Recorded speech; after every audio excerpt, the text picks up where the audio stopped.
Evening. Oh, you're nice. Warn you now, got a shitty sore throat, so if you can't hear me, fuck you, basically. And I've also got to say thank you. I mean, I am Curtis. I would not have thought I would have been the most normal Curtis on stage tonight. Thank you, Curtis Curtains. You fucking weirdo, Jesus fucking Christ. Ooh. So, I am Curtis. I am going to be your token albino for the evening.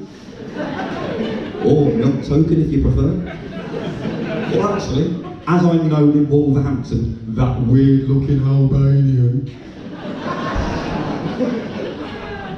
Did try telling them where they'd made their misunderstanding there, but they're not the smartest people. It did turn out to be easier to change my passport and actually learn Albanian. So yes, I am a Jamaican albino. Just in case. Yeah, well, I'm a Jamaican albino. It's a very, very rare genetic condition. It affects the skin pigmentation, as you can probably see in these glowing purple lights here.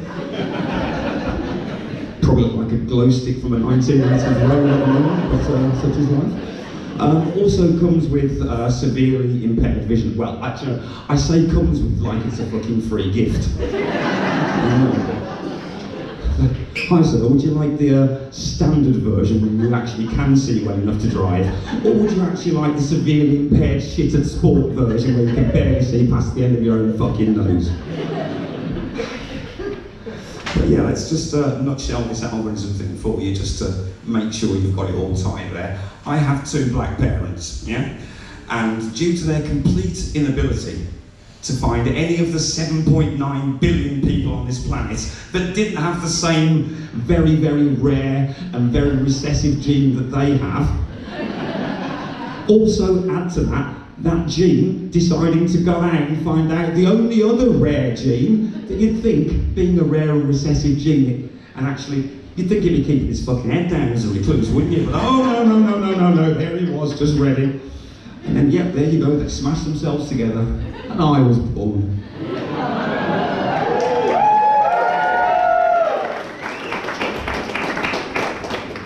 Like a Milky Bar out of a Mars rocket.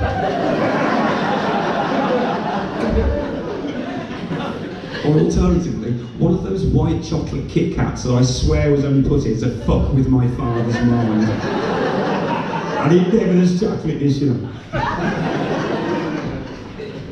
But yeah, I mean, you know, I will say this, it's not all sunburns and shit eyes, my friends. You know, there are also massive downsides to this beautiful condition too. Like, I mean, one of the massive downsides would be conforming to stereotypes. I mean, we all know there are black stereotypes out there. This isn't it. This is not the one. And I think the main stereotype that screws me over is the fact that I can't really dance. I'm not the greatest dancer in the world. And there's a logical reason for this. I mean, don't get me wrong, top half's fine. Arms are living the dream. Everything's going on nice with the arms. Problem is, I'm 6 foot tall. And my eyesight is really shit, and I can only see for about 5 foot, which kind of means my feet are literally, I mean, they're basically unmonitored, okay? And they basically go on and do their own thing. So while the top half has been all nice and refined, all the dance moves we all know and love, bottom half is basically just fucking off. Just basically just...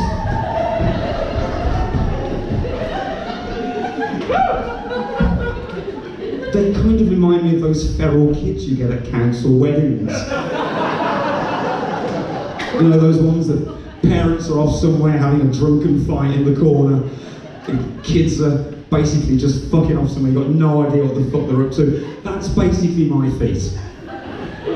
Now, I do find that I'm a responsible parent to my feet, so unlike those trashy council estate wedding parents, I actually have to bring myself down when I dance, so I can actually see and monitor what these fuckers are doing.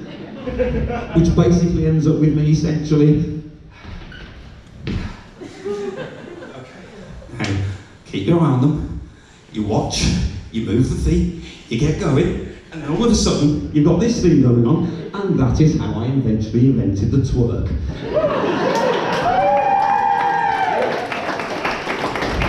Yeah.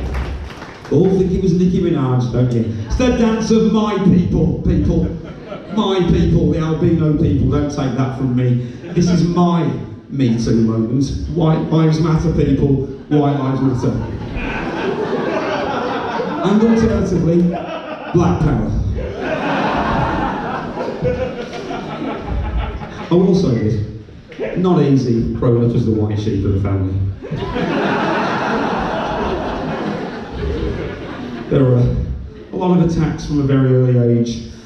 The most damaging one came from my sister, who, at the age when I was about 7, decided to tell me I was adopted.